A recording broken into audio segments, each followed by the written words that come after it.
Halo teman-teman, kembali lagi bersama saya di sini, Yosi Julianti Tinambunan. Di video ini saya tidak sendiri, saya akan ditemani dua teman saya, tapi teman saya ini berada di tempatnya mereka masing-masing karena sedang COVID, tidak bisa datang ke tempat saya untuk membuat video. Jadi nggak usah lama-lama, kita akan membahas tentang video gangguan kecemasan. Ya, gangguan kecemasan. Cus! Oke teman-teman, kita akan mengupas tuntas tentang gangguan kecemasan. Mungkin dari beberapa kita orang waham pada nanya, apa sih bedanya gangguan kecemasan sama cemas biasa? Kalau menurut saya, kalau cemas biasa itu misalnya dia merasakan sulit tidur, cemas yang hanya datang di saat ada sesuatu masalah. Contoh, saat ujian. Saat ujian biasanya kita akan merasa cemas, mungkin hingga sulit tidur karena kepikiran, tapi akan hilang setelah masalahnya selesai. Nah, itu kalau cemas biasa. Jadi dia muncul karena ada masalah dan akan hilang juga karena masalahnya sudah selesai. Tapi kalau gangguan cemas, ini kan berhubungan dengan kejiwaan. Kenapa sudah dibilang gangguan cemas? Karena kecemasannya ini berlangsung terus-menerus dan konsisten, semakin lama itu semakin memburuk.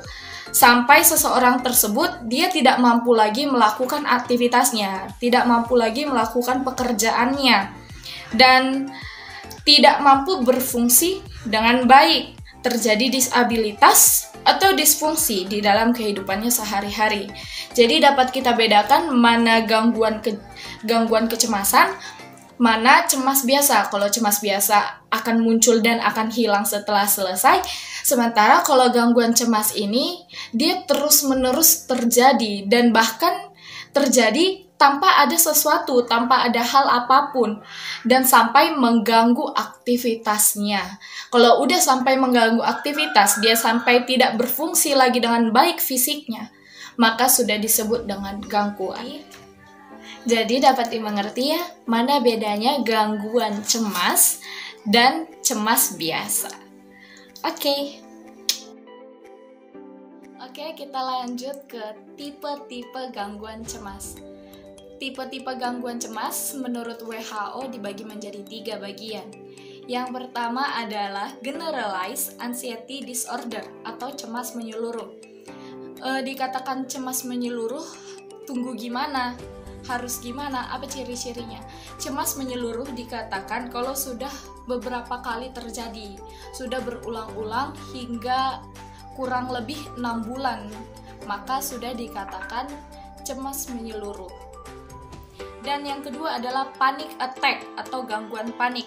Kapan dibilang si pasien ini didiagnosa memang dia memiliki gangguan panik? Gangguan panik ini datang secara tiba-tiba. Serangan paniknya tidak diduga-duga dan bisa dibilang panic attack kalau dia sudah mengalami serangan ini kurang lebih 3 kali dalam sebulan, maka dikatakanlah dia memang terkena serangan panic attack, gangguan panik. Nah, begitu. Yang ketiga adalah fobia, cemas fobia spesifik terhadap lingkungan atau sosial. Ini contohnya seperti takut akan keramaian, takut akan ketinggian, takut akan lingkungan yang sempit. Sehingga pada saat dia berada di situasi ini, ia akan merasakan keringat dingin hingga pucat, tidak mampu menggerakkan fisiknya lagi. Maka dikatakanlah dia fobia atau cemas yang spesifik terhadap lingkungan. Jadi itulah 3 tipe tersebut. Kita simpulkan, cemas menyeluruh kalau sudah terjadi berulang kali selama 6 bulan, dan panic attack, gangguan panik terjadi sudah berulang kali selama 3 kali dalam sebulan, dan fobia spesifik terhadap lingkungan dan sosial terjadi kalau misalnya si pasien atau si korban berada di tempat tersebut dan mengalami hingga pingsan terhadap hal tersebut. Jadi dapat dimengerti ya dari ketiga tipe-tipe gangguan cemas tersebut. Hai teman-teman, nama saya Desi Saputri Manurung dan sekarang saya juga sedang menjalani program Profesi Nurse.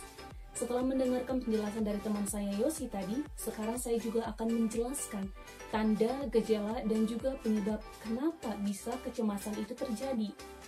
Di beberapa orang, kenapa kecemasan itu dianggap biasa dan tidak mengalami gangguan? Tapi di beberapa orang, kenapa bisa kecemasan itu bahkan mengganggu psikologi kepribadian seseorang? Kita akan mendapatkan jawabannya di sini. Yang paling utama, tanda dan gejala dari kecemasan itu adalah jantung berdebar. Seperti pada saat kita melihat gebetan, teman-teman, jantung berdebar lebih cepat. Nah, setelah jantung berdebar lebih cepat, otomatis secara logika, pengontrolan oksigen ataupun pengaturan oksigen dalam diri kita terganggu, pola nafas terganggu sehingga akan mengalami sesak nafas. Nah teman-teman, setelah mengalami sesak nafas, di beberapa orang juga akan mengalami keringat dingin, seperti rasa panas tapi tidak dan berkeringat, seperti demam panggung. Di beberapa orang lain juga teman-teman akan mengalami seperti rasa lambung penuh. Otomatis jika mengalami rasa lambung penuh akan ada refleks ataupun hasrat untuk muntah. Nah teman-teman, hebatnya tubuh kita, jika ada sesuatu yang tidak beres dalam tubuh kita, dia akan memberikan sinyal kepada otak sehingga otak ini akan mengeluarkan tanda-tanda bahwa ada nih sesuatu yang tidak beres, contohnya pusing. Nah setelah pusing ataupun migrain, jika sudah berbahaya itu akan berubah menjadi vertigo.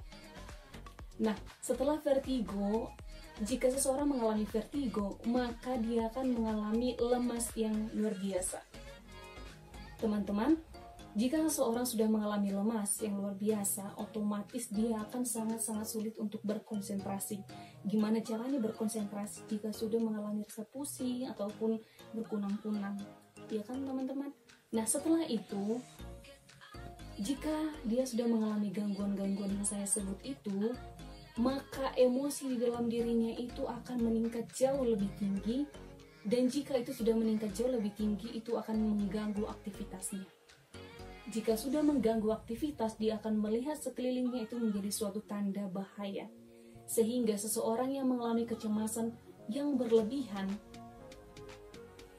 dia akan waspada terhadap lingkungannya, dia akan menunjukkan tanda menarik diri dari orang-orang. Itulah beberapa tanda dan gejala dari rasa cemas yang berlebihan. Nah teman-teman, penyebabnya, kenapa bisa terjadi kecemasan itu? Teman-teman, di dalam otak kita sendiri ini ada yang disebut dengan maligda. Apa hubungannya dengan rasa cemas? Nah, maligda ini sendiri fungsinya adalah untuk mengatur ataupun mengontrol emosi di dalam otak, dalam tubuh kita. Nah, di beberapa orang teman-teman, maligda ini normal. Di beberapa orang yang lain, maligda ini tidak normal ataupun terlalu sensitif. Kenapa bisa terlalu sensitif? Itu terjadi karena di beberapa tipe-tipe orang itu berbeda. Ada orang yang menganggap contoh, satu masalah ini dapat diselesaikan dengan mudah dan sederhana. Simple. Tetapi di beberapa orang menganggap sesuatu itu secara berlebihan. Sebenarnya masalah ini mudah dan dapat diselesaikan dengan cara sederhana. Tetapi beberapa tipe orang yang suka melebih-lebihkan ataupun hiperbola, suka melebih-lebihkan segala sesuatu, menganggap masalah itu sangat sulit dan itu menjadi beban dalam pikiran. Sehingga dimana jika itu dilakukan ataupun terjadi secara berulang-ulang dalam jangka waktu yang intens, itu akan mempengaruhi maligda. Sehingga maligda ini akan terbiasa dengan situasi yang tidak normal. Sehingga jika dia sudah terbiasa dengan situasi yang tidak normal, dia akan sensitif. Dimana jika maligda ini sudah tidak normal lagi, sudah menjadi sensitif, akan meningkatkan ataupun akan menyebabkan kecemasan, baik yang berlebihan ataupun yang sederhana. Itulah beberapa tanda dan gejala dan juga penyebab kenapa seseorang itu bisa ataupun mengalami kecemasan. Hai teman-teman, di sini saya akan menjelaskan cara penanganan buat pasien yang merasa kecemasan. Ada 6. Yang pertama itu kunci utamanya itu berlatih rileks. Berlatih rileks ini bagaimana sih kita itu harus meyakinkan seseorang tersebut untuk harus belajar merasa tenang dan merasa aman. Yang kedua itu dampingan keluarga. Nah, di saat dia cemas, kita harus mendampingi seseorang tersebut.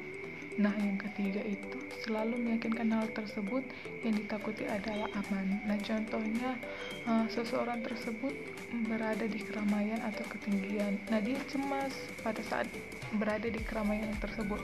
Nah, kita harus memberi keyakinan kepada dia bahwa di tempat keramaian tersebut adalah aman. Yang keempat itu menjaga kekebalan terhadap stres.